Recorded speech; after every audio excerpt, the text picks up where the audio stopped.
name, your organization, and feel free to put how you identify as. But please go ahead. It's so great to see a lot of familiar faces. I see Florence Butegwa. Wow, welcome. Good to see you. Winnipeg Moyo. So excited to see everyone. We're just waiting for more people to join. We've sent a reminder. I know there was a lot of interest with about 70 people registering. So maybe we give it another 5 or so minutes. I'm just asking Julie to put some music. Our spaces as FemNet usually has some music. So Julie, if you can put some music, just to have some soft background. And also good to see Zone connecting all the way from Cameroon and Chipo from Uganda. Wow, this is so exciting. There's also translation, interpretation. So if you are connecting and we have French translation, so please go ahead if you would want to, if there's a button on interpretation on your screen. So please go ahead and you can click on that one and select the language that you want. Thank you. From FemNet, we have Julie and Mishak, as well as Rose, who will be supporting us for all our technical. Good to see you, Sue, and good to see you, Dr. Cuyate, our panelists, but we'll do the introductions in a few. We'll also be in the same room, so please feel free to mute as soon as you join. We also want to see you. We want to have the sense of being in the same room.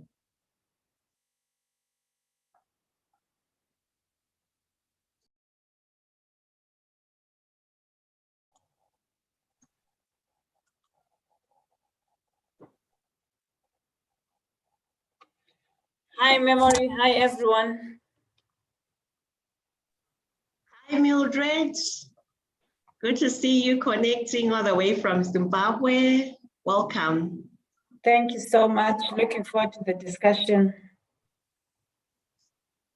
Yes, we're just waiting for more people to join in. We'll be starting in a few minutes. Thank you.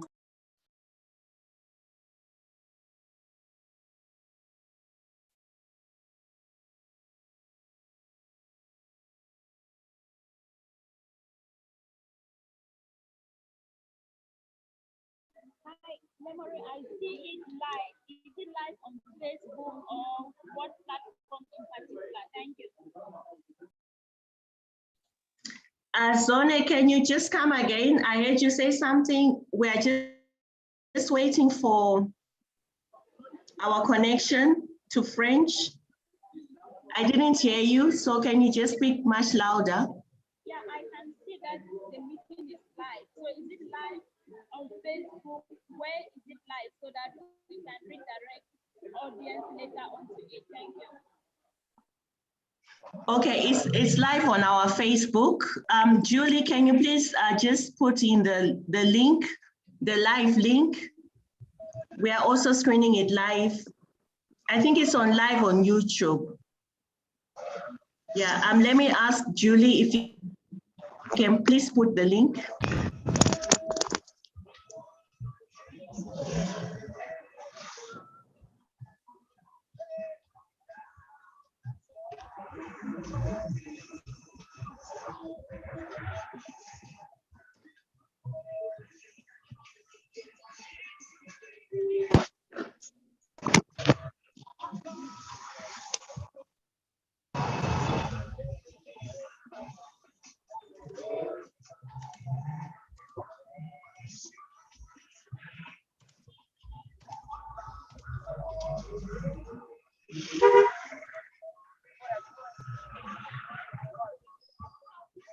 No, I'm on.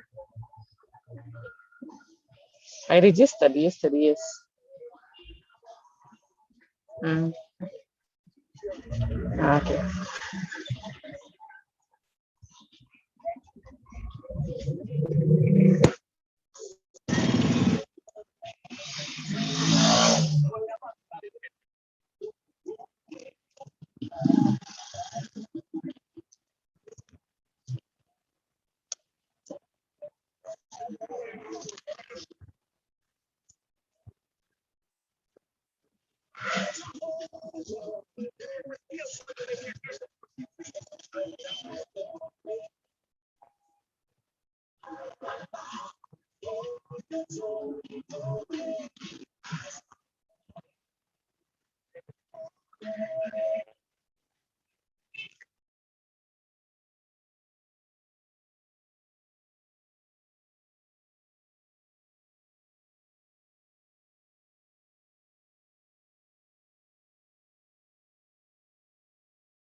Welcome. Yes, Mavis. We're just waiting for everyone to join. I think we'll just give it 2 minutes and then we'll start at exactly 10 minutes past. Welcome, everyone. Feel free to tell us who you are, where are you connecting from. If it's your organization or you're just connecting, please feel free. You can put it in the chat box. We'll be starting just in a few minutes, but welcome to everyone. Welcome.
Yes, we are starting. Julie, it's okay. We can't hear anything, Julie. So let us start.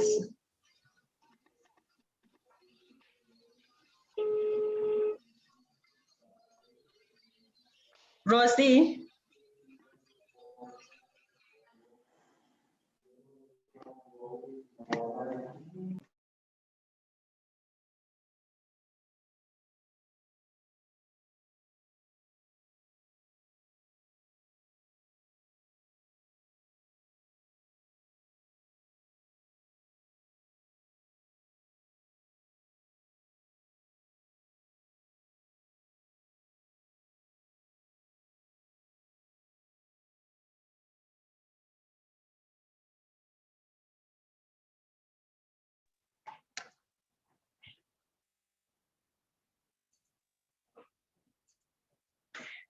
Good afternoon, good morning to everyone who's joining us.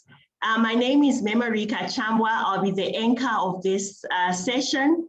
This is part of our sexual reproductive health and rights dialogues that we as FemNet do. We usually do these on Twitter, but today, thankful to our webinars, today we'll be having a webinar. So bonjour to everyone who is joining us, Bienvenue from wherever you are. Just a few ground rules. We have interpretation, we have French interpretation. So please feel free to select. If you just go to the lower end of the Zoom, you'll find a button which says interpretation. Please feel free to click on it and select your language. So once again, I'm so happy that you are able to join us today. We are set for a very exciting topic. Today we'll be talking about menopause, counting the cost of inaction. I know a lot of you, like me, the first time you hear menopause, you think this is a discussion for all the people, or this is a discussion for women who are maybe my age or a little bit older, but I'm sure everyone who is here has had an experience with issues to do with menopause. You might not have had an experience, but today we are discussing everything around menopause. And this is just not the first, discussion that we are having, but we hope we'll be having continuous discussions afterwards. So let me also ask you to please tell us where you're connecting from, tell us your organization, and just tell us something exciting. I saw a very exciting, someone says they are a menopath, an expert experiencing menopause. I thought that was so exciting. So today we have our panelists, 3 main panelists. Then we also have some discussants. So let me go straight into our first panelist. Her name is Sue Mbaya. She is a governance expert, but she is also a host of a podcast, which is called Pause for Menopause. So the first season of the podcast has been out, and she is already released 10 series of podcasts on menopause. So let me just start and right away invite Sue Mbaya to tell us and give us a bit of an overview of the menopause complex, her experience, and also problematizing the perceptions around menopause. What are the implications for women's dignity? What are the implications for women's empowerment? But also, maybe Sue, as you come on, just to tell us what motivated you to do 10 episodes of menopause. So Sue Mbaya, you can take the floor. Thank you so much, Memory. I'm really, really excited to be here today. I am in a place where the bandwidth is not great. So I am going to immediately go off camera so that we maximize audibility. Thank you. The first question is, why did I record the podcast Pause for Menopause? It was because I found myself in a menopause process which I did not understand. I was totally unprepared for it. And the little bit that I'd heard previously was about hot flashes and being irritable. But then I found that it was so much more, that its impacts were so so intertwined, and actually with the capacity to totally destabilize my life. And I found myself feeling indignant that this was not right, that it was not okay for women not to be prepared and for society not to care and not to support us. And that's why I recorded the podcast. So, and I'm really excited that we're having this conversation this week, as we celebrate International Women's Month, because it is the most appropriate time for us to pause and to talk about something which I believe actually goes to the root of our empowerment, our women's empowerment agenda. So I wanted to start by just recognizing that menopause is actually a normal process. It's an aging process which no woman can avoid. If you live long enough, you will encounter menopause. It's not a lifestyle choice. It's not the result of anything that you do right or wrong. It's not a fault or a consequence of anything that you may have done. It is a biological process which every woman will encounter. But because women are so embedded in societies and we are so central to the lives of our families and everyone else around us, it means that menopause actually affects just about every living person, including men, as partners, as workmates, or just general members of society. So as universal as menopause is, and I've said every woman will encounter it and it'll affect everybody within her circle. In spite of this, many societies still treat menopause like a taboo or something which can't be spoken about openly. And we can debate the reasons for this, but in my view, all the reasons that we could come up with point back to a mindset that is rooted in patriarchy and the undervaluing of women, right? And we can talk about that a little bit later. Now, because of this frequent designation of menopause as a taboo, it is still regarded as something, as you said, memory, something which is private or even shameful, and that it can't be addressed openly. So as a result, in many societies, women really just continue to suffer through menopause without the support that they deserve. So I want to talk about this. Is menopause simply a personal issue? Well, yes and no.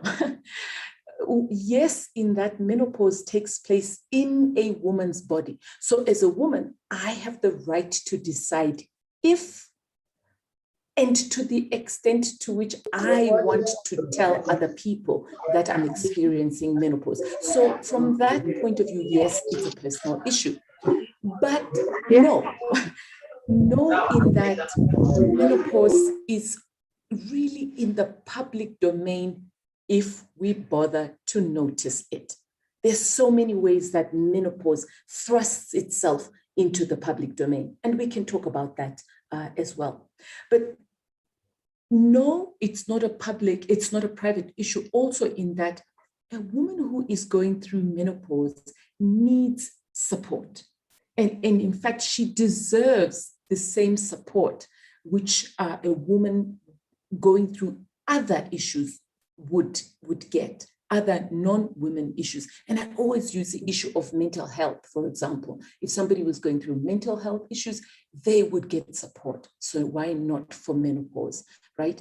I want to say that in the same way that we've been able to debunk taboos around so many other issues, such as mental health, we can do the same with menopause. Now, I said that we're celebrating International Women's Month, right? So I wanted to adopt a women's empowerment lens to looking at menopause. So if we look at women's empowerment as being about promoting women's worth and their sense of self-worth, well, menopause can negatively impact the perception of a woman's worth. So we see that a lot of the time references to menopause are flippant, bordering on mocking and disrespecting women who are affected. This needs to change. When I was a child, it was very common to use the word retarded to refer to somebody with mental illness. Fast forward 20 years, this is totally unacceptable to use the word retarded. So I believe that it is possible for us to also see the same culture change around the derogatory characterization of women who are going through menopause. In our lifetime, we can drive this change. Now, also, impacting women's self-worth is that many of the symptoms and dysfunctions which negatively impact a woman during menopause have implications for her dignity, right? You can imagine, and if you listen to the podcast, the Pause for Menopause podcast, I talk about an example of a colleague of mine who I used to work with, who would break out in these hot flashes and start fanning herself and start taking off layers of clothing in the middle of a meeting. Very embarrassing, very, very, very, very embarrassing. So there are many of these which we should be talking about. Now, the second thing about our women's empowerment agenda and how it intersects with menopause is that women's empowerment has to do with women's ability to influence societal change, right? And to determine their own choices. Now, the persisting taboo around menopause is a reflection of our collective failure to drive societal change and to ensure that societies and places of work uphold the rights of women as equal and value-adding members. Why do I say this? Well, the symptoms and conditions associated with menopause can really impact a woman's productivity at work. And yet, workplace policies do nothing to support a woman so that she can sustain her productivity during that time. If it was a certainty that every single man in this world would go through the devastating and debilitating implications of menopause, if we knew that every single man on this planet would go through this for 8 to 10 years of their lives, I promise you, workplace policies would have been adjusted long time ago to support people going through menopause so that they could remain productive in the workplace. And remember, we are saying that every single woman goes through menopause, and for a period of about 8 to 10 years. That actually means that about 20% of her career is spent dealing with menopause symptoms, right? And since women make up 50% of the workforce, you can imagine what this means for implications for productivity in the workplace, right? Now, the other thing that I wanted to say was that women who are in the modern, lifestyle are more exposed to cancer, stresses, and other things which actually precipitate menopause. That means that while we used to think of women going into menopause around the age of 55, 60, and so on, we are seeing earlier and earlier onset of menopause as a result of cancer, stress, and so on. That means workplace productivity tends to be impacted earlier and earlier and for longer in the lifespan of a woman. The third intersection between women's empowerment and menopause is that we look at women's empowerment as being about the ability of women to determine their own choices and what happens with their bodies. Well, menopause definitely causes many women to lose control and to determine what happens with their bodies during this time. For example, menopause affects every single major organ and every system of a woman's body. Almost every process and definitely, certainly every aspect of a woman's life is affected or can be affected by menopause. Some of these symptoms can really be intrusive, as I have already said. At its worst, menopause can cause total dysfunction and sometimes even life-altering consequences, including putting a woman at higher risk of heart disease, diabetes, stroke, osteoporosis. And I'm hoping that Dr. Nelly will be able to speak to this. Now, the other thing is that the hush-hush, which I call it the hush-hush around menopause, the fact that we don't speak about it openly, means that young women don't get to hear enough about menopause.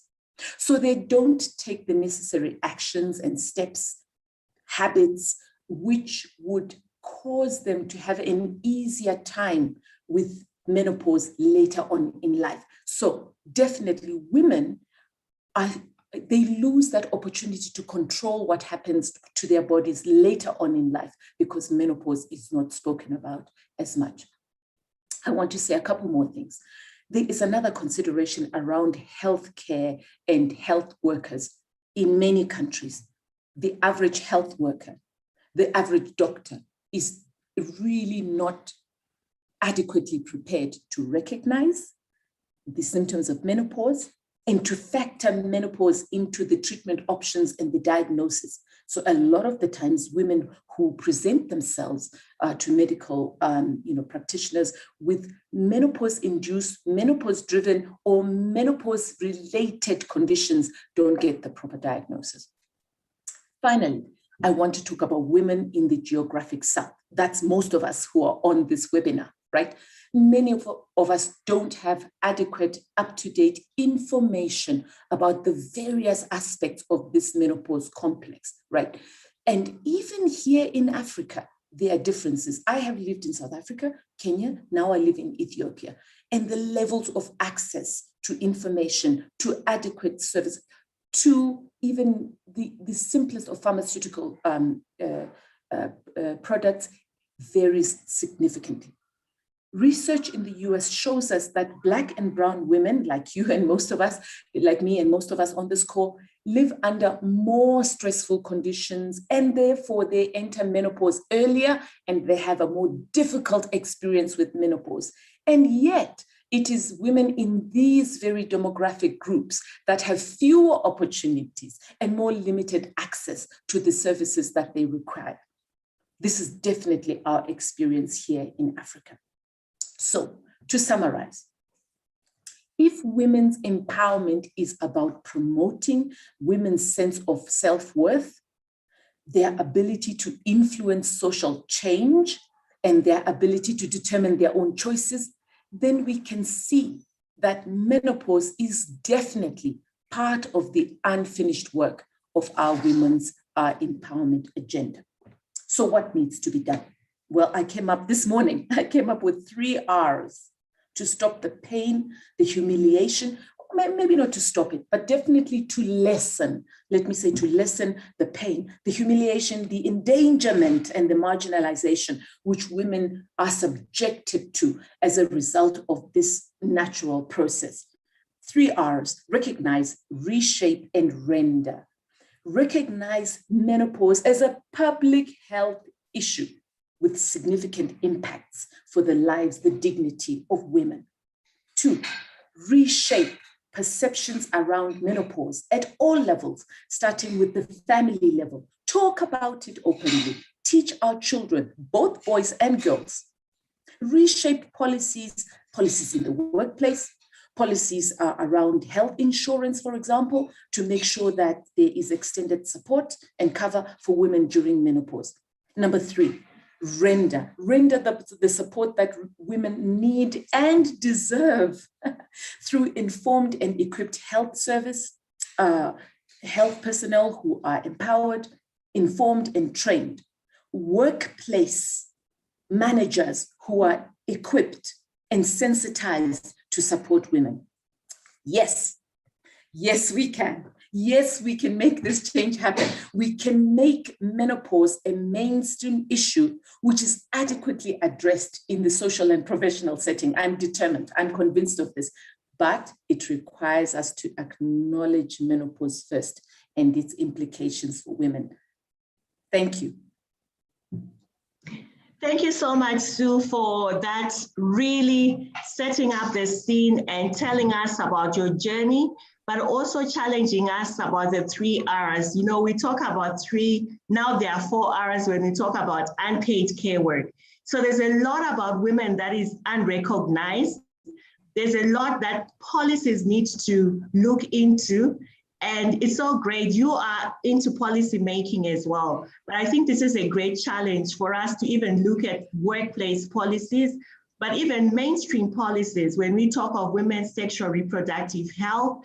But what I really liked is the empowerment model, to say this is the approach is an empowerment, to say a woman's well-being in the holistic sense. What do we need to consider? And to render support. to render solidarity. Women are not homogeneous. They experience menopause differently. For some, it's harsh, but like you said, for us brown-skinned, geographically southern-based women, it affects us differently. And I think these are things about our bodies as women that we should be taking charge, we should be taking leadership, even in light of International Women's Day, which is talking about leadership, about our health, but also making sure we are shaping and reshaping the narratives and the shame that's associated with issues around menopause. How do we also shift, start celebrating, start embracing? Thank you. Your presentation was really insightful. And we'll also share the link of your podcast, which has more information, but it's also challenging all these notions. And let me not take much time, but go straight into our next presenter. And let me also invite everyone, please feel free to already put your questions, anything that you would want to discuss during this webinar. Please feel free to just type it in the chat box. At the end of the session and the presentations, our panelists and respondents will get back to that. So we have Dr. Nelly Bosire. Dr. Nelly Bosire, I first met her on TV. You know, people who you encounter, her columns, she's a columnist here in Kenya, in The Nation. I think you have written over 220 something articles. But Dr. Nelly Bosire is an obs and gyn medical practitioner. She is at Gilsad Medical Services, which is a private medical company.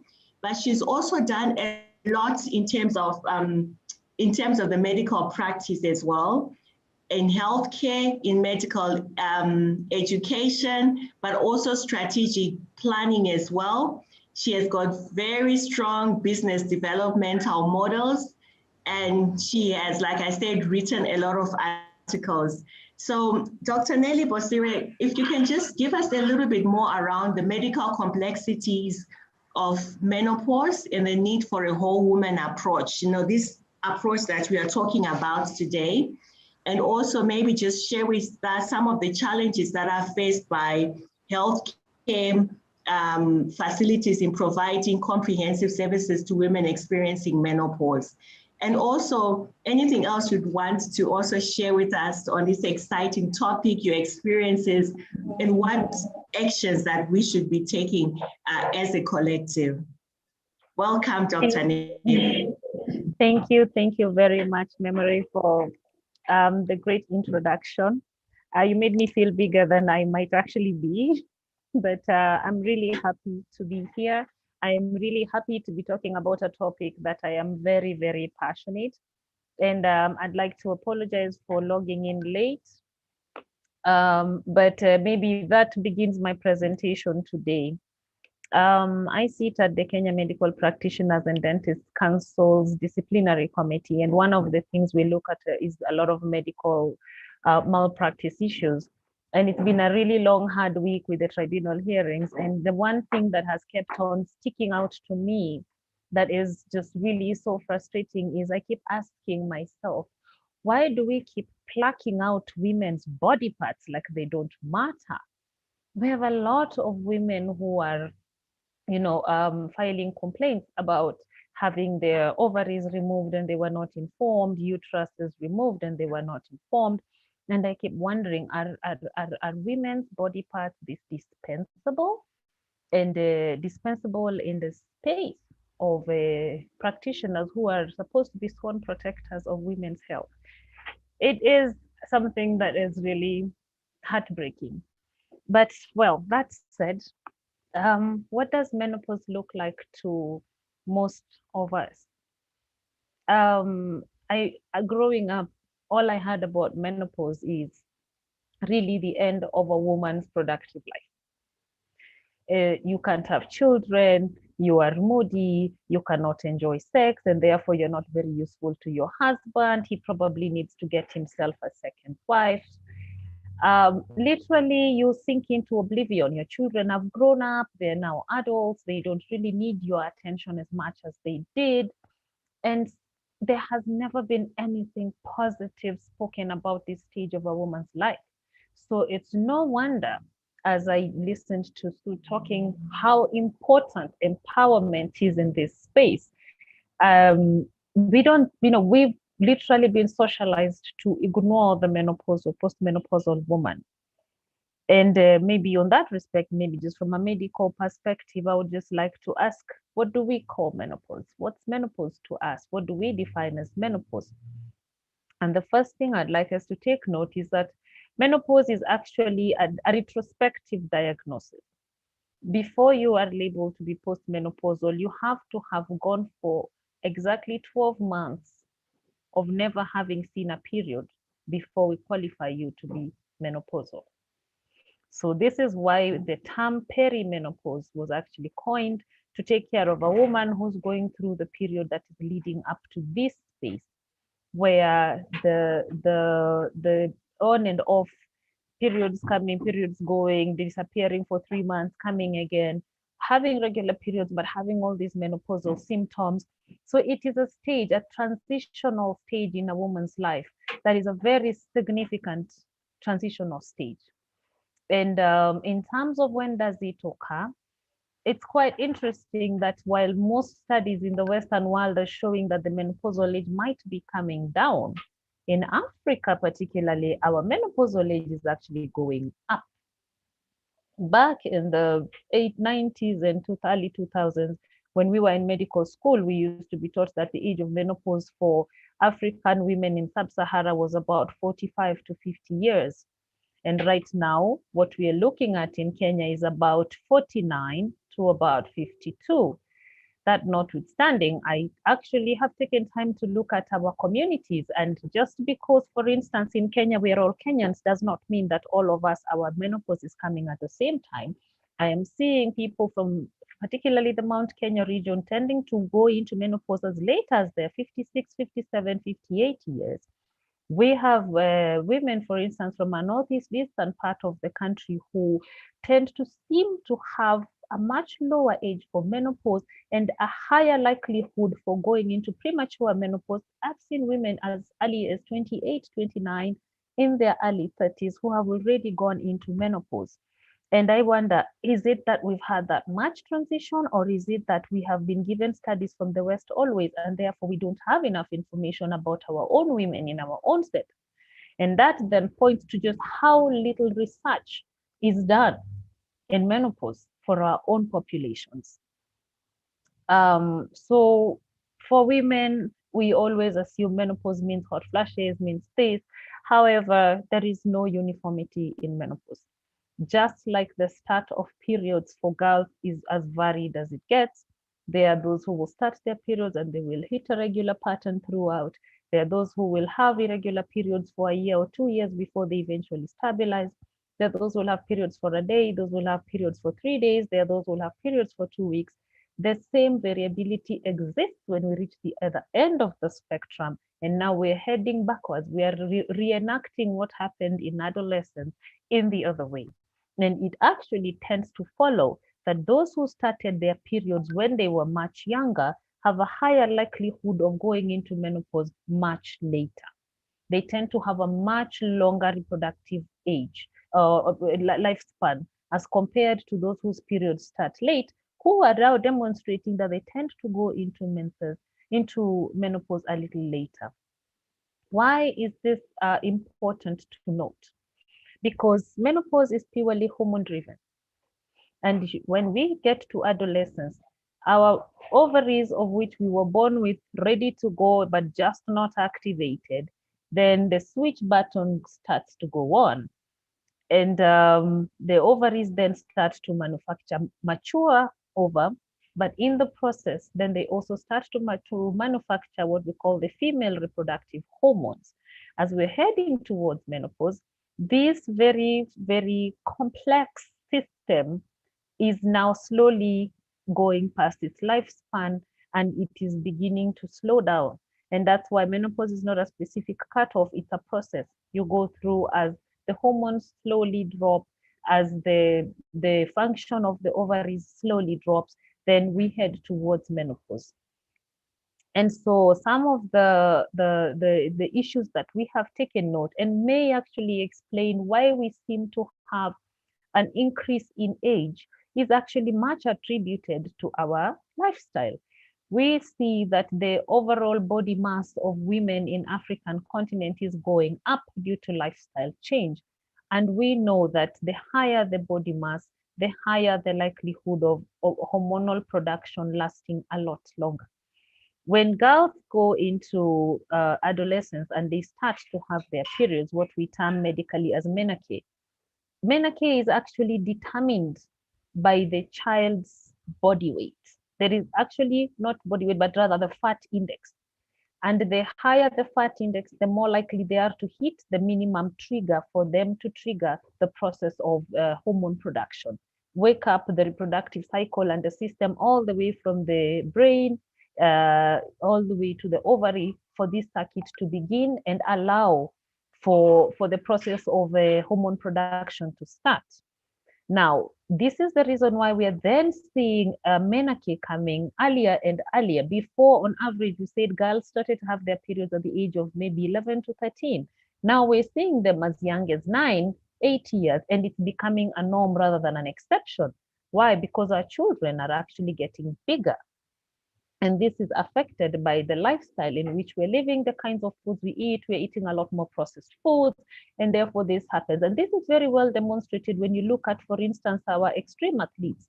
Our marathon runners who are very, very lean will even lose their periods during their period of active running. And sometimes when they want to start families, we have to advise them to get off the trail, stop running, gain a little bit of weight so that they can put on enough fat to allow for this process to get started. So the same then applies that we had a lot leaner women in the past, and many of our grandmothers were actually fairly small, and they would probably go into menopause a lot younger.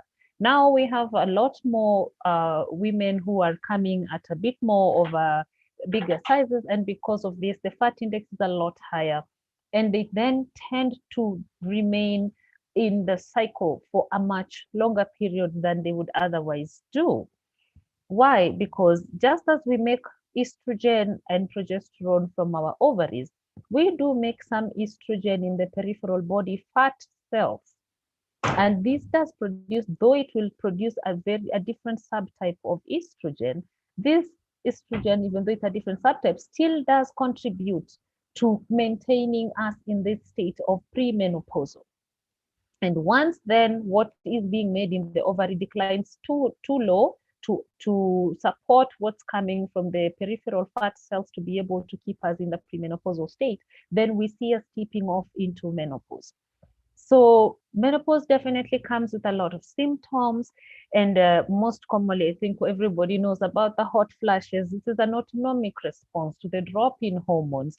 And it's not just the hot flashes. There's a lot of change even in the digestive system. People who have will report things like bowel movement change, commonly may experience a lot more difficulty, let's say, with passing of stool. They're more likely to report constipation more than they did before. They may have diarrhea, which they cannot explain. It's all in the transitional phase. We have psychological changes. There's a lot of anxiety in this age group, and it is mostly hormone triggered, hormone mediated. Mood lability, and people who are told, oh, when especially the youngsters say, oh, mommy is being so moody. Well, it's just because she's going through menopause. Like, it's regarded as a norm. Yes, it is a symptom, but that shouldn't have to be normalized. We have musculoskeletal changes, very, very critical. Estrogen is extremely protective to all of us when we talk about bone protection. While men have testosterone to help ensure that their bones remain strong, estrogen is what works for us women. And the moment we go into menopause and our estrogen levels grossly decline, then we are exposed and we are more likely to end up with issues of bone weakness and osteoporosis, putting us at risk of unnecessary fractures, and other, you know, muscle aches and pains that are as a result of this. We have issues to do with the cardiac system. We know, and studies have clearly demonstrated that when you take age for age and look at a comparison of men to women, the risk of cardiovascular events such as strokes and heart attacks are more common in men than women when you stratify these people as per their age in view of gender. And for this reason, it has actually been now noted and is very well documented that estrogen plays a very protective role. It protects the cardiovascular system. It actually reduces the risk of elevated cholesterol. It actually brings down the risk of cardiac events as we expect them. And what is actually quite interesting is just how quickly then this we catch up the moment we get into menopause. Once women go into menopause within 5 years, you find that the risk profile between men and women now is equal across both genders, just because we have now lost the estrogen protection. This is very important to note. And it has actually informed our practice and changed a lot of things that we practice as gynecologists, for instance, when we take care of women in reproductive health.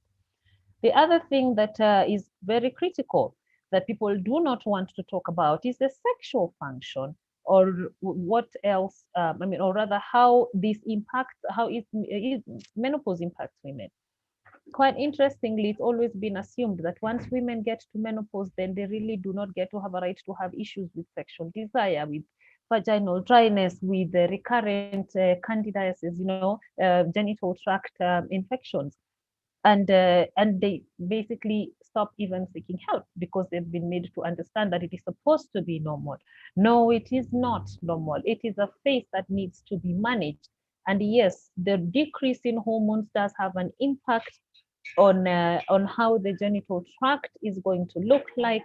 There's a lot of shrinkage and reduction in size of organs. There is reduction in lubrication, and all these are actually physiological effects of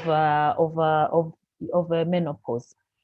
As we talk about this, then looking at what the body is going to do, and it's also important to take note that not every woman is going to have these symptoms, and some may have one or two, a combination of a few.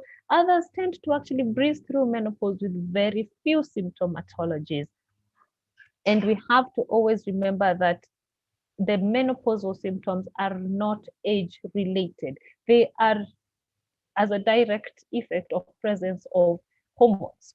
And for this reason, when medical interventions take out our hormone sources, which is our ovaries, then it does not matter. If your ovaries are taken out at the age of 15, automatically we have put you in medical induced menopause.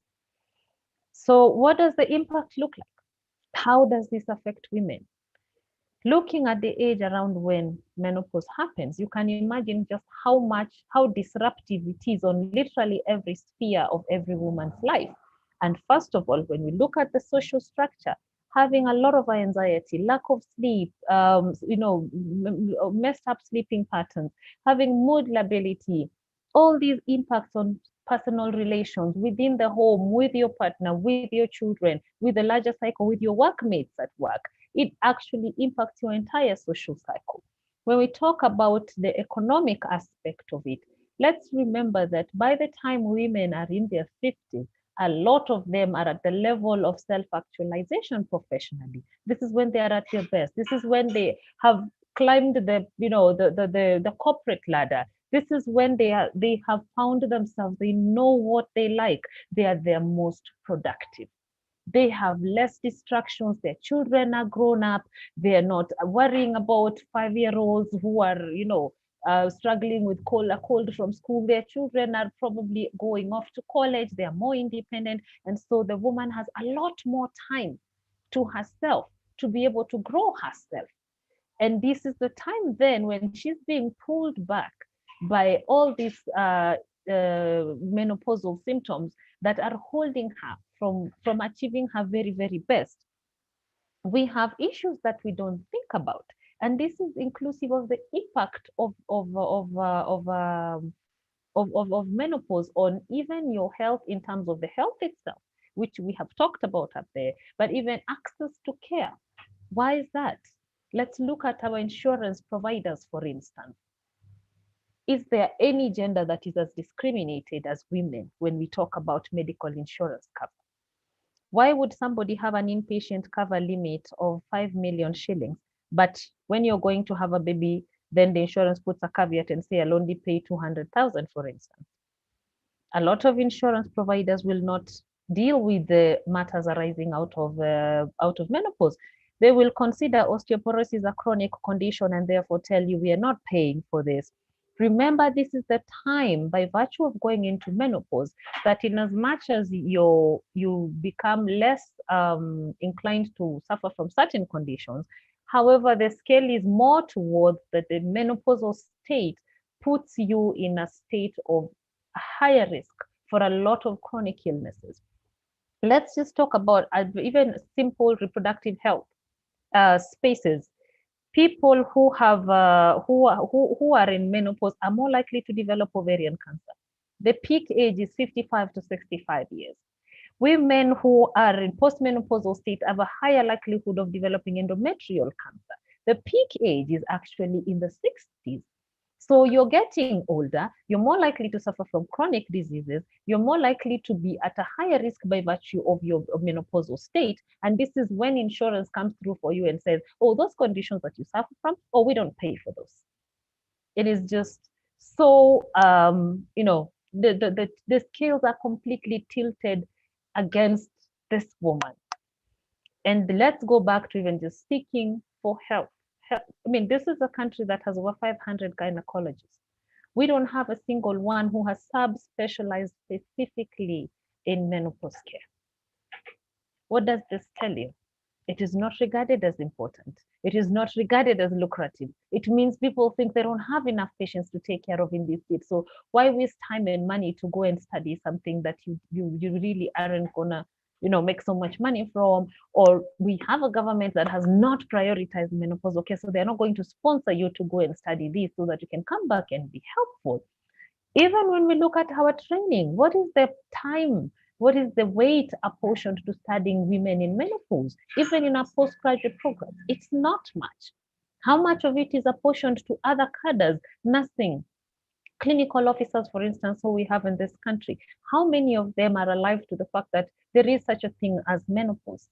I have seen many women who have actually told me, I have been with this gynecologist for the last 30 years, but how are you telling me that she just never figured out, or he just never figured out that what I am experiencing is purely perimenopausal symptoms, and just dealt with it? So we have a lot of challenges. Our health systems are not awake to what women in the menopausal state or perimenopausal state need as part of their care. So it is a space that we really have a lot of advocacy to do. We have so much to do to bring this matter to the public domain, demand that it is important, demand that its public health impact is recognized, and that it is appropriately addressed, that it is appropriately given the attention that it requires. Because after all, we're all going to go through menopause, and we're going to spend at least a good 2/5 of our life in the postmenopausal state on average. There is no way it can be business as usual. Thank you. Wow. Today, this is such a difficult panel to manage because I want to keep hearing more. So I was saying, okay, she needs to stop. She's gone over time, but thank you so much, Dr. Nelly, for the really insightful, but also provoking us to, first of all, just understand the extent to which menopause should be a priority within the health discourse, and also the issue around data. We're talking a lot about data, we're advocating for data, but there isn't much research, especially on our population. So I think this is something that we also need to start pushing for. And also understanding the changes in the lifestyle, from the literature, the medical literature that is there, and the changes and the shifts and the need for information that is relevant. Yeah, but just hearing the impact, the psychological, and I think when you really say that issues of menopause is not age related, but it's hormone determined, and also to hear how 2/5 of a woman's life, is in menopausal, either either experiencing, that's huge. And the whole health insurance system. So I think there's so much about, I just can't imagine. We're just touching issues of menopause today. And when you look at the holistic, at the whole woman, from the minute she starts having hormones and what that does to her, the perceptions that communities also have, and all the, stereotypes, the traditional practices and things like that. So I think this takes us to our next speaker, who is Dr. Morissande Cuyate. So he is also a medical doctor, very experienced medical doctor from Guinea, but he's worked on the African continent. He's the founder and the current executive director of the Inter-African Committee on Harmful Traditional Practices, whose mission is to end practices that engender the health of women and children throughout Africa. So Dr. Cuyate has been working for over 35 years. He served in Guinea, in Senegal, at the United Nations, and also across the African continent. He's also collaborated a lot with the World Health Organization, the World Bank, the African Union, and many other entities as well. And he's done a lot on ending female genital mutilation. He received, in 2020, he received the Nelson Mandela Prize on the work that he has done. And I think his poster is showing us Nelson Mandela there. But he's also received a lot of other accolades, and he's done and contributed a lot around issues on ending harmful practices against women and girls in Africa. So Dr. Cuyate, we just want to hear from you. You're also a champion on issues that have to do with women's health, but we also want to hear some of the patterns, the underlying patterns that also contribute to some of these cultural mindsets around menopause. What are some successes, if you have any examples, but also representing the male gender. I think when Sue was talking about, she was talking about how issues around menopause, it's just not about men are also or should be part of this movement that we are talking about. So Dr. Cuyate, I've given you 10 minutes. Please go ahead. Merci beaucoup, Memory. Permettez-moi d'abord de remercier et de féliciter Femnet pour son travail au niveau du continent africain et dans le monde aussi. Et je suis très heureux d'être dans le même panel que ces éminentes personnalités, surtout les deux co-speakers qui ont parlé avant moi. Je voudrais les féliciter et les remercier pour leur brillante présentation. Ceci dit, j'ai été très touché par le fait que vous m'ayez invité sur un sujet qui me tient réellement à cœur, la ménopause. Parce que nous avons mis la ménopause, le comité interafricain a mis la ménopause dans ses préoccupations depuis sa création en 1984. Mais nous n'avons pas parlé beaucoup de cela. Les thèmes comme les mariages d'enfants et les mutilations génitales féminines ont tellement coopté nos esprits et nos préoccupations que nous avons souvent mis de côté des thèmes aussi importants, des sujets aussi importants que la ménopause. Mais c'est un phénomène de société extrêmement important. la ménopause ne tombe pas du ciel. La ménopause, c'est la suite des menstruations. Alors, il est important de savoir d'abord quelles sont les conséquences des menstruations. Que représentent les menstrues, les règles, comme pour dire terre à terre, que représentent les menstruations dans nos sociétés? Parce qu'avant de parler de ménopause, il faut d'abord qu'il y ait menstruation. Je vais vous conter une petite anecdote qui est arrivée à moi-même quand j'étais très jeune. Nous étions dans notre classe avec des filles, bien sûr. Et puis, un jour... I'll tell you something, but you can't ever repeat it or tell the ambassador or anyone.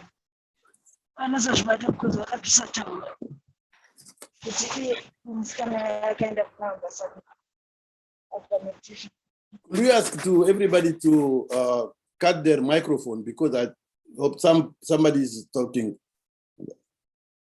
Okay. Alors, ma connaissance des menstruations relève d'une expérience personnelle. Quand nous étions jeunes, très jeunes, à l'école, un jour, le maître nous a dit de partir. On avait fini les cours, on devait partir. Nous sommes tous sortis et il y a une de nos collègues qui est restée assise dans la classe. Nous sommes tous sortis et comme nous étions des jeunes garçons très bruyants et tout, provocateurs, elle n'est pas sortie. Et nous avons voulu savoir pourquoi elle n'est pas sortie. On l'a menacée, on lui dit, mais pourquoi tu ne sors pas? Non, il faut que tu sortes, on l'a menacée.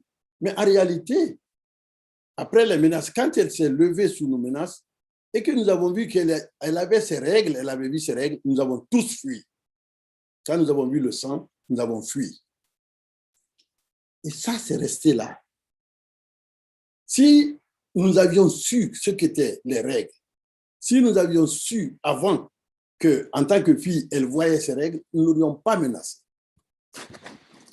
C'est dire que, d'abord, nous devons donner des explications à la société, aux hommes, aux femmes, aux jeunes filles, pour une connaissance approfondie des règles en tant que phénomène normal. Et je vais, par exemple, prendre un exemple. La prise en charge matérielle et psychologique des règles par les filles et les femmes, c'est souvent difficile. À part les petites confidences que les mamans font à leurs filles, tout cela est tabou. Les règles sont tabous, on n'en parle pas. Et les conséquences, c'est quoi? C'est que personne ne peut comprendre la situation. Et quand nous allons même plus profondément dans la religion, il y a des textes religieux comme le Coran qui parlent des menstruations, qui parlent des règles. Et qui dit que, ce texte dit que quand il y a les menstruations, la femme elle-même, on donne à la femme la possibilité de ne pas prier.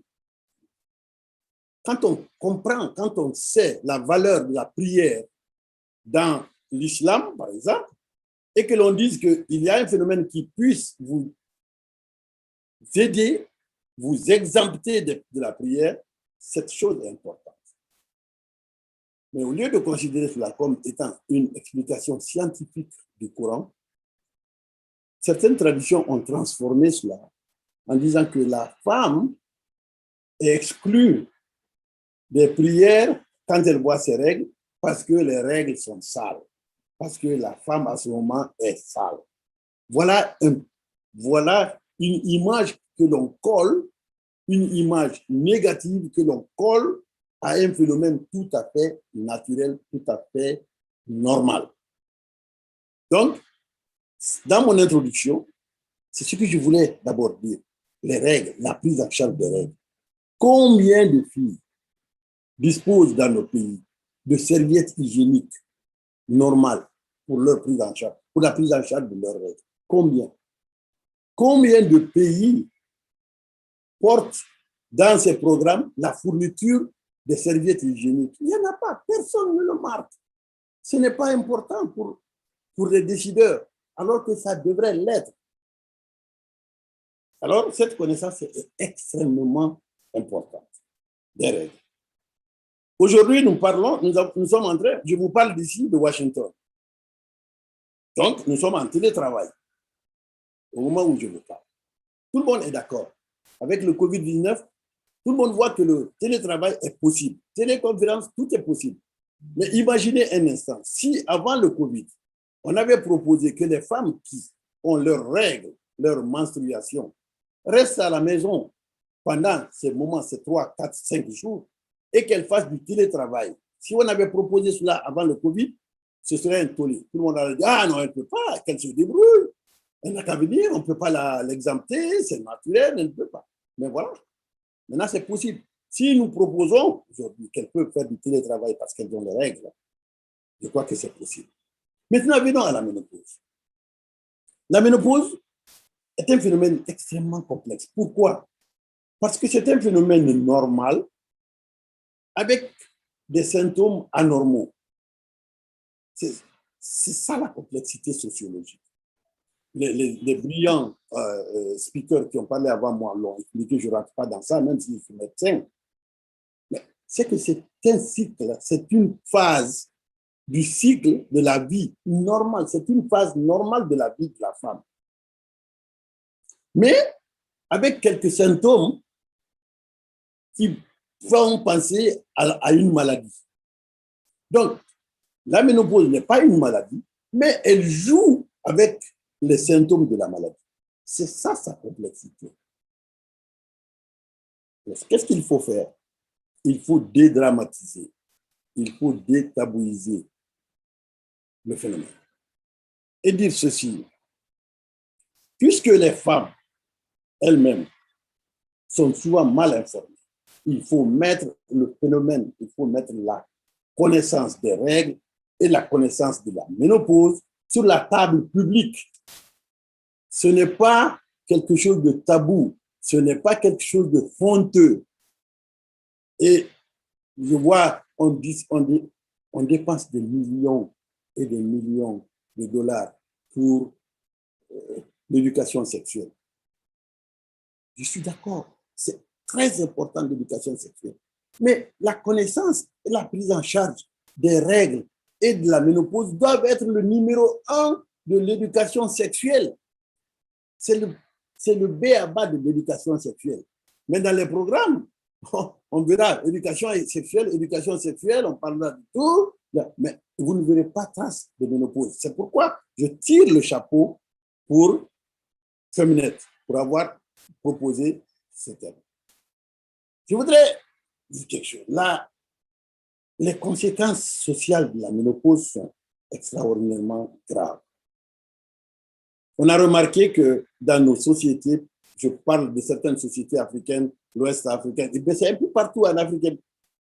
Lorsqu'une femme arrête de voir ses règles et qu'elle tombe dans la ménopause, elle est exclue complètement des relations sexuelles, y compris avec son mari. On lui interdit de faire des relations sexuelles avec son mari parce qu'elle ne voit plus ses règles, parce qu'elle ne voit plus ses menstruations. C'est une violence inouïe. Alors que quand les règles s'arrêtent, quand la femme est en ménopause, quand elle termine tous ces phénomènes, tous ces symptômes, elle s'épanouit parce qu'elle n'a plus de coercition dans la planification de la grossesse et tout. Toute cette coercition est partie. Elle a la liberté de gérer ses activités sexuelles avec son mari. Et c'est ce moment que l'on choisit pour leur dire ne faites plus de relations sexuelles parce que vous êtes en ménopause.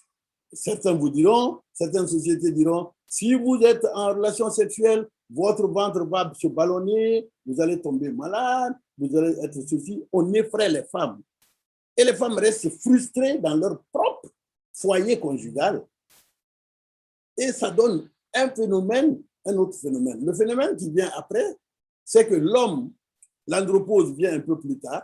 L'homme se dit, puisque ma femme ne fait plus de rapport avec moi, il me faut une deuxième femme. Il me faut une troisième femme. Et généralement, cet homme va chercher encore un enfant, plus une fille plus moins âgées. Donc, vous voyez la connexion déjà entre la ménopause et le mariage des enfants et la polygamie.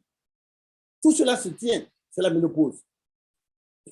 L'autre conséquence, c'est que la femme qui est frustrée là, parce qu'on lui a interdit d'avoir ses relations sexuelles à cause de la ménopause, si jamais, c'est ce que je ne souhaite pas, si jamais elle a un problème sur l'utérus qui l'a fait saigner, que ce soit un cancer du col, un cancer de l'utérus quelconque, un problème vaginal qui l'a fait saigner, au lieu qu'elle parte à l'hôpital, non, elle bondit de joie, elle dit, bravo, mes règles sont revenues, je peux recommencer les rapports sexuels. Alors, le temps de penser que c'est une maladie, le cancer va plus loin, la maladie qui est là va plus loin, et souvent ces femmes meurent en ne sachant pas que c'était un cancer. Voilà des conséquences de la ménopause. Ce qui fait que je n'ai que 10 minutes, je vais finir, j'ai le malheur de parler en dernière position. Cette pratique traditionnelle néfaste, l'exclusion sexuelle des femmes ménopausées, doit être aussi examinée. Nous devons voir ça ensemble. Et il faut expliquer ça aux hommes. Lorsque nous sommes avec nos épouses, nos compagnes, nous sommes de la même génération. Alors, quand la ménopause arrive, nous devons savoir que l'andropause aussi arrivera. L'homme doit aider, supporter la femme dans ce passage-là, comme la femme doit aider l'homme dans le passage à l'andropause. Ça, c'est la conclusion que je voudrais donner. Alors, autant je suis très heureux et très content de participer à ce panel, autant j'aimerais que, au-delà, juste derrière ce panel, qu'avec Memory et Femnet, que l'on puisse vraiment traduire ce panel en actions concrètes. Vous savez, je suis un obstiné des actions concrètes. J'aime bien les panels, j'aime bien les conférences, mais je veux qu'il y ait derrière quelque chose de concret. Alors, on peut réfléchir après cet excellent panel, de savoir qu'est-ce que nous pouvons faire. Pas peut-être très grand, mais qu'est-ce que nous pouvons faire au niveau du continent africain, au niveau même mondial, qu'est-ce que nous pouvons proposer pour la prise en charge de la ménopause et des femmes ménopausées. Je vous remercie et je reste ouvert à vos questions. Merci beaucoup, Dr. Cuyate, and we, okay, let me just switch over. Thank you so much, and we do take on the call for action. Thank you for committing to say we need to take this forward, and we really need to make sure that there's action. This is just not a talk, but we really want to have action.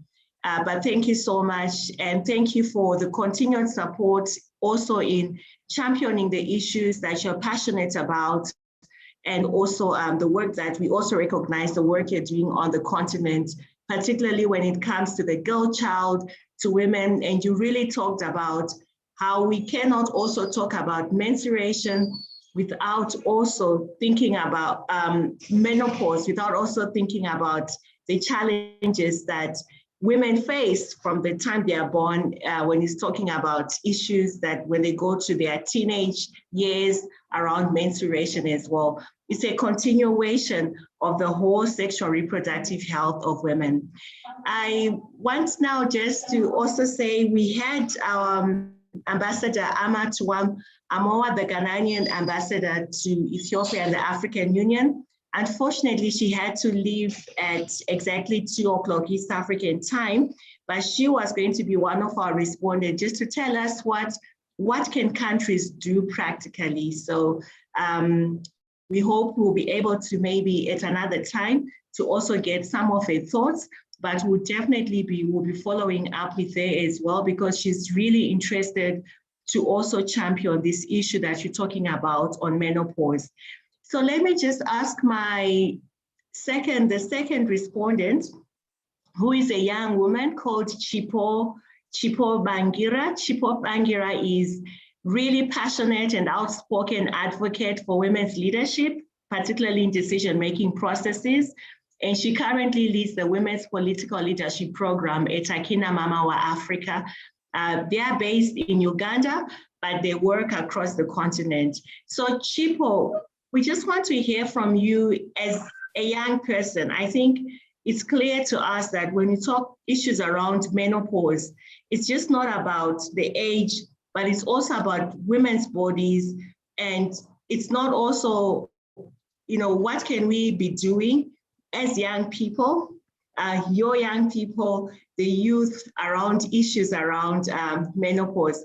But also feel free just to also share your experiences or also your interest around issues on menopause, and also to respond to some of the issues that our three speakers have raised. So Chipo, you can go ahead. Thank you, Memory. Please allow me to speak without my video on because of internet connectivity. Thank you so much for this opportunity to contribute to this conversation. So when I was invited to contribute to the conversation on menopause, the first person that I approached and told was my partner. And his reaction was, Chipo, don't you have better things to do? You're just 31. What do you know about menopause? And I guess it's to say that his reaction is evidence of how society generally views menopause. The conversation is usually for older women, and you only talk about it when you cross the bridge. But then you realize that from a feminist perspective, menopause has been veiled in this whole secrecy and silence, and it's usually considered a taboo subject. It takes me back to one experience I remember when I was still at university. One of my aunties found that she was going through menopause. She called her sisters. My mother was one of them, and they sort of like had a kangaroo meeting. And I was lucky enough to be part of that. But it was also a traumatizing experience for me because of the kind of discussions that they had. I remember being told that, menopause is a loss of your control over your body, and your body becomes an object that you need to quietly and silently manage behind the scenes or the closed doors. I was also reminded that you lose your sexual drive, and it also comes with so many painful manifestations that the previous speakers spoke to. I was also reminded that once you reach that stage, as a woman, you need to take stock and reconsider your priorities and view menopause as a new life phase that comes with different challenges and so forth. And one of the things that really made me sad from that whole conversation was around the fact that they were now actually thinking of getting a second wife from my uncle since he was still in his fertility stage. And I was like, wow, so this is how also patriarchy manifests itself in society. And what I would want to say is that as a young woman, as young people, I think it's important for us to understand the cultural understanding of what it means to be a woman or to have a woman's body and the implications for your everyday lived experience. If you look at the recent activism that has been going on in terms of trying to fight stigma and raising awareness and advocating for sexual reproductive health rights, you'd realize that the issue of bodily autonomy is really being put at the forefront, because what it means is that one has to know how your body operates, and then you also become comfortable with its functions. And hence the reason why we shouldn't hide this whole conversation around menopause, especially at a younger age, because one way or the other, we are all going to go through that phase. So we really need to have a deeper understanding of how our bodies operate, so that at the end of the day, we have we make informed decisions. But at the same time, as a young woman, And just based on the conversation that I had with the previous conversation that I had with my partner, I think it's also important for men to be part and parcel of these conversations. And I'm really happy that Femnet managed to create the space where we also have men that are speaking to the issue. The other thing that I wanted to speak to in reaction to the previous speakers, I really loved what Sue spoke to when she was talking about the hush, why we don't get to hear about menopause, and the reason why it's critical for us to start having those conversations. And like I said, we are all going to go through that. Just like how we have conversations around menstruation, we also need to normalize the conversation around menopause. And the other thing that I also want to speak to is the issue that we are seeing how women are choosing to manage the symptoms or the signs and the whole phase on menopause through self-care methods. What comes into my mind is some of the things that my mother is doing in terms of taking care of herself, using traditional herbs, also getting to understand the environment, because our environment is changing due to climate change. So I think it's something that we also need to tap into in terms of self-care. What are some of those traditional ways that we can tap into and help women manage the phase? And I think it's to say, learning from COVID-19 and the End Period Poverty campaign, is that we need to have a feminist approach when it comes to research on menopause, its symptoms, and women's experiences. What it will enable us to do is to dissect all those intersection issues. Dr. Nelly spoke about how it impacts on the social, economic, political, and environment and so forth. So what a feminist approach will allow us to do is that it will enable us to have that intersectional lens that will enable us at the end of the day to have both quantitative and qualitative findings. And then at the end of the day, we are able to bring in together that tool. And then we also need to learn from other continents in terms of what they are doing with regards to advocating for gender responsive services and policies. I know the previous speaker spoke about at what point or to what extent do our workplaces have policies that also support women that are going through menopause. So we also need to learn from other continents. What is it that they are doing? Can we also strengthen our data advocacy initiatives that are premised on intersectionality? And are we also in a position to recognize the indigenous knowledge when it comes to the issue of menopause? And then I think the last important thing is the creation of safe spaces that are inclusive, intergenerational, and diverse, so that we are able to sit and dissect on this issue of menopause. Like I said, it affects us in one way or the other. Thank you. Thank you so much, Chipo, and for taking the cue. And I just put on my camera, but thank you for your insights, and also really saying we need to have a feminist approach and an intersectional approach in terms of experiences on menopause, but also in the collection of data, and that it should be information that is part of the whole comprehensive information, not just, even for young people and for young advocates as well. So I just want to open this session. We are left with 5 minutes to end our webinar today. And I just wanted to find out if you have any questions for our speakers. If you have any questions, any comments that you would like, please go ahead and just put your hand. And Julie, you can help me in case I don't pick any hands. But if you have anyone, please feel free. We just thought it would be great for us to have this webinar space where we are all in one room.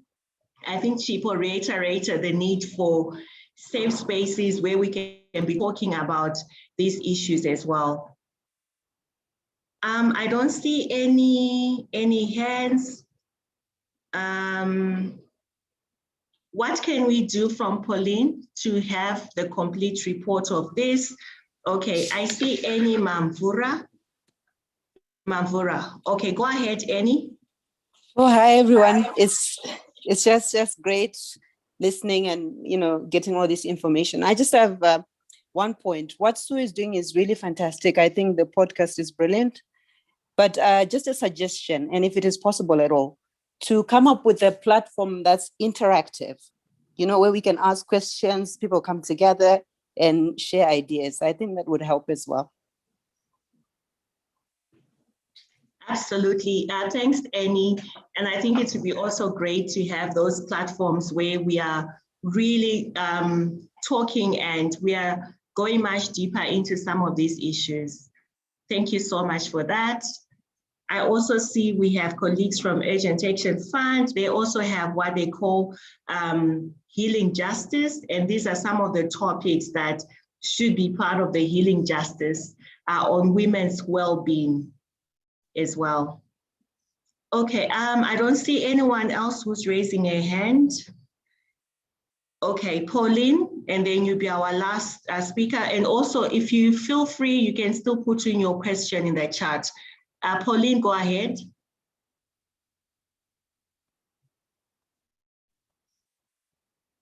Pauline, you can go ahead and unmute. And then after you, I'll just ask our speakers to make the last word. Pauline? Pauline, you are on mute. Can you unmute?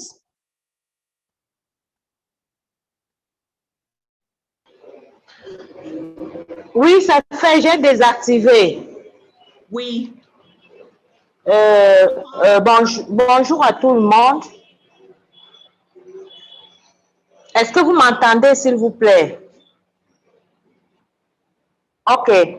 Merci beaucoup. Je vous appelle depuis Douala au Cameroun et je suis très, très contente qu'on ait pu oser affronter, aborder un tel sujet. Je travaille beaucoup sur les questions de santé de la reproduction et j'ai de sérieux problèmes avec les femmes en zone rurale. Là, généralement, elles sont surprises par la ménopause, vraiment surprises. Et laissez-moi vous dire que dans notre contexte ici au Cameroun, parfois même c'est une insulte de dire à une femme tu es ménopausée. C'est une insulte. Alors, je pense que si nous commençons à parler de la ménopause au moment où on parle des règles, ce serait une très bonne initiative, comme vient de le dire le médecin. Parce que généralement, la ménopause, c'est un aboutissement, c'est la fin des règles. Et c'est ce que j'essaye d'expliquer. Parce que quand nous parlons, de bien déjà en parler, c'est difficile, surtout en zone rurale. Et aussi pour des femmes qui ne savent ni lire ni écrire. La ménopause les surprend. Et c'est une espèce de déni de soi, un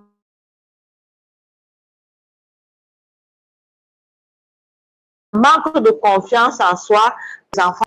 En cas sans être préparée, c'est très, très dégradant pour elle. Alors que si elle est préparée, elle doit comprendre qu'un jour, cela va s'arrêter. Donc, je suis pour que nous prenions vraiment le taureau par les cornes et qu'on aborde ce sujet, qu'on enlève tout tabou autour de ce sujet et qu'on affronte les réalités, qu'on mette les femmes en confiance et qu'on leur dise que entre la ménopause et une vie normale, il n'y a vraiment pas beaucoup de choses à faire.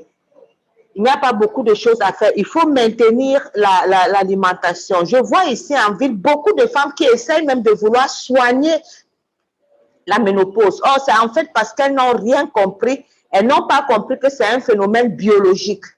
Donc, il y a beaucoup de travail à faire par rapport à ça. Et puis, surtout, il faut permettre aux femmes d'accéder aux facilités sanitaires pour pouvoir parler. les médecins ne sont pas souvent disponibles. Quand vous voulez poser des questions, ils ne vous laissent pas beaucoup de temps. C'est du moins les plaintes que je reçois à partir des femmes. Donc, je suis vraiment pour que la sensibilisation soit sérieusement faite sur cette thématique. Je vous remercie. Merci beaucoup, Pauline, and it's really great just to hear you talk about how women in rural areas also experience it. And I think this is the intersectional lens that we need to go further and actually start thinking about what does it mean for women who might not have access to the information or to some of the commodities. How do we make the journey of having menopause be comfortable, become as ordinary as we are talking about menstruation? So I think at this point, thank you so much for all the comments that we have seen in the chat box. We've actually come to the end, but I'm going to ask Sue, then Dr. Nelly and Dr. Cuyate just to say your last words, and just say this is a lightning round, so just 1 minute. What's your key message? What's your call to action? Yes, so let's start with that, Sue. Thank you so much. I think the critical thing is menopause is more than just a feeling. It is significant, and it's about time that we'll all pause for menopause. Thank you. Thank you. And we've also put a link to your exciting podcast. We also look forward to more podcasts. Dr. Nelly. Thank you for such an amazing engagement. As far as I'm concerned, we must embrace the fact that menopause represents the best of us. For that reason, it must be made bearable so that we can achieve the best we possibly can be. And this cannot happen when we do not do what is needed to make sure that women enjoy being in this space. Thank you, Dr. Nelly. And Dr. Cuyate? Oui, merci beaucoup. Je voudrais juste conclure en disant que la ménopause, ce n'est pas une affaire des femmes, c'est une affaire de société. C'est un problème de société. Les hommes doivent s'engager auprès des femmes pour gérer ces problèmes, comme tous les problèmes qui sont relatifs à la violence, aux violences faites aux femmes. Il faut un engagement des hommes. Nous devons prendre conscience qu'il s'agit de nos sociétés. Il n'y a pas les femmes d'un côté et les hommes de l'autre côté. Tout ce qui affecte les femmes affecte les hommes. Donc, je lance un appel aux hommes pour qu'ils s'intéressent à ces phénomènes-là et les femmes n'ont pas besoin de compassion, elles n'ont pas besoin de pitié, elles ont besoin de la collaboration. Voilà ce que je voulais dire. Merci beaucoup de m'avoir invité.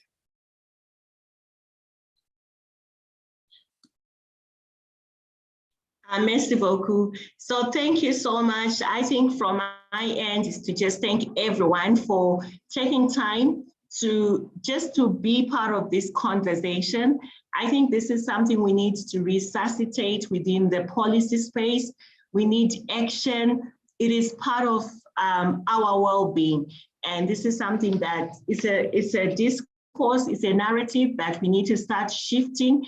And we hope you all be part of the journey and that you will also be part of the solutions and the call to action on issues to do with menopause. So once again, thank you for those that are it's in the afternoon. Have a great afternoon. Dr. Cuyate, I know you woke up at 4 a.m., so we hope you have a great morning. Sue, thank you so much also for pushing this and saying it has to be within the Women's Month, within International Women's Day. Chipo, for your insightful, very inspirational, but also calling us on the need for us to action and start making information available, having a feminist intersectional approach. Dr. Nelly, thank you so much. We know this is something you're passionate about. This is something we know you'll be pushing, and we'll definitely be getting in touch to get more information and more insights. So once again, thank you so much to all our sisters from Francophone who also joined, and from Lusophone, and to everyone who joined us today. Thank you so much. Asante sana. Have a great day. Bye. We'll also be sharing the link, and we'll also be sharing the report. Thank you. But this was good though. It's just that I'm still missing what to do. Like if you have it, I didn't get that. What to do when we start doing those private summits? What do you do? Listen to the podcast. You just have to make it. Try to be as comfortable as possible. Yeah, I guess. But it was very good. It was a very good session. I hope we're not anger. I hope they'll try again. Yeah, thank you so much. I think there was also a call to create a platform where we can also share information. We can also get medical advice around it, also share some of the tips in terms of how do we make this comfortable. So I think there's a lot to do at the practical elements of doing, coping with issues to do with menopause, but also the policy empowerment approach as well. And also the whole reproductive health justice issues that we are all part of the movement. But yeah, you can also listen to the podcast. We'll also share Dr. Nelly's contacts, Sue's contacts, and Dr. Cuyate's contacts as well. But please feel free, any information, if there's anything that you may also want to suggest that we can do, just let us know. But thank you so much for tuning in. Congratulations, congratulations, very good, good job. Thank you so much, Doc.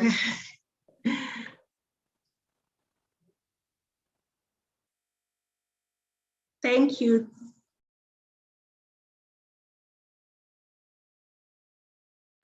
I forgot to thank our interpreters. Thank you.